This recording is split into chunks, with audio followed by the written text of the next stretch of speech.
The preamble to the Constitution of India is a brief introductory statement that sets out the guiding purpose and principles of the document.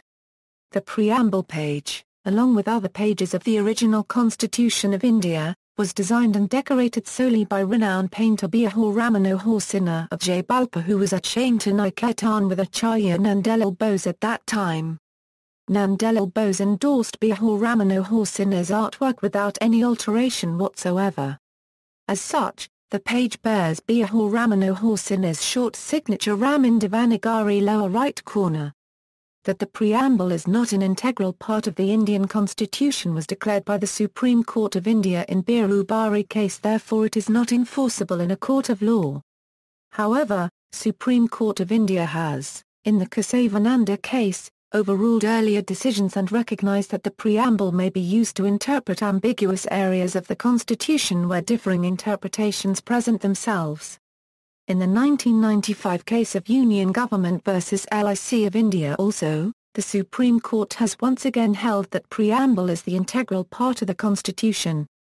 As originally enacted, the preamble described the state as a sovereign democratic republic.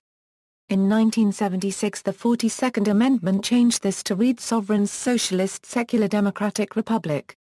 Introduction.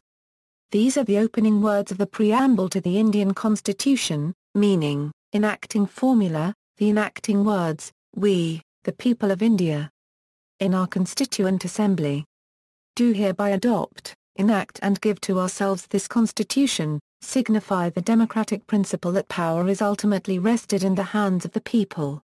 It also emphasizes that the Constitution is made by and for the Indian people and not given to them by any outside power.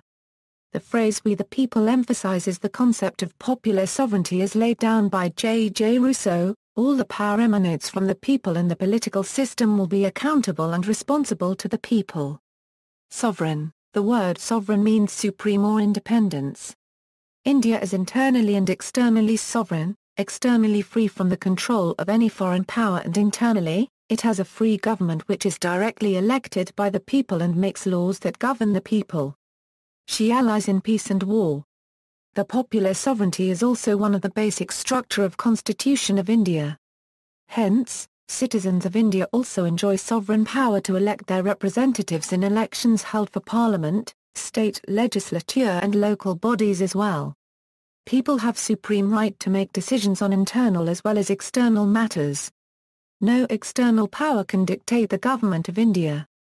Socialist. The word socialist was added to the preamble by the 42nd Amendment.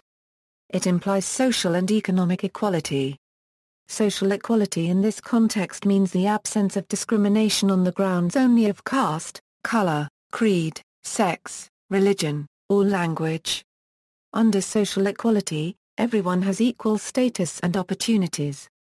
Economic equality in this context means that the government will endeavor to make the distribution of wealth more equal and provide a decent standard of living for all.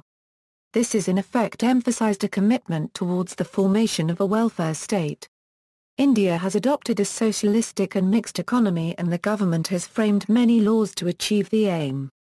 Secular. Secular means the relationship between the government and the people which is determined according to constitution and law. By the 42nd Amendment, the term secular was also incorporated in the preamble. Secularism is the basic structure of the Indian Constitution. The government respects all religions.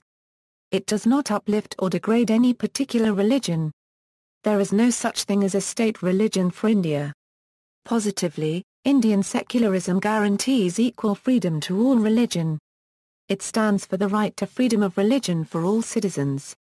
Explaining the meaning of secularism as adopted by India, Alexandra Wicks has written, "Secularism is a part of the basic of the Indian Constitution and it means equal freedom and respect for all religions." Democratic. The first part of the preamble we, the people of India and, its last part we give to ourselves this constitution clearly indicate the democratic spirit involved even in the constitution. India is a democracy. The people of India elect their governments at all levels by a system of universal adult franchise, popularly known as one man one vote. Every citizen of India, who is 18 years of age and above and not otherwise debarred by law, is entitled to vote. Every citizen enjoys this right without any discrimination on the basis of caste, creed, color, sex, religious intolerance or education. Republic, as opposed to a monarchy, in which the head of state is appointed on hereditary basis for a lifetime or until he abdicates from the throne, a democratic republic is an entity in which the head of state is elected, directly or indirectly, for a fixed tenure. The President of India is elected by an electoral college for a term of 5 years. The post of the President of India is not hereditary. Every citizen of India is eligible to become the President of the country. The leader of the state is elected by the people. 42nd Amendment. On December 18, 1976, during the emergency in India, the Indira Gandhi government pushed through several changes in the 42nd Amendment of the Constitution. A committee under the chairmanship of Sardar Swaran Singh recommended that this amendment be enacted after being constituted to study the question of amending the Constitution in the light of past experience.